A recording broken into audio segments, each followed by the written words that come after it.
أهلا بيكم في رأي عام. لغز العثور على جثتين متحللتين داخل فندق مهجور في الهرم. بعد العثور صباح يوم الخميس على جثة متحللة داخل فندق سياج، وده فندق مهجور في منطقة الهرم في الجيزة.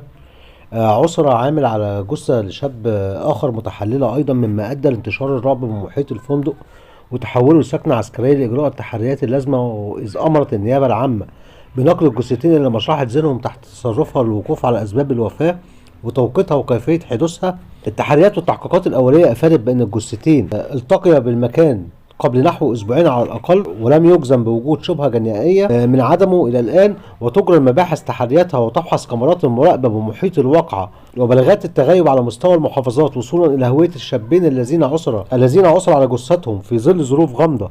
وتبين من مناظرة الجثتين إنها لشابين في العقد الثالث من العمر، ولا يحملان أي أوراق ثبوتية، وكان يرتديان ملابس كاملة وجار استدعاء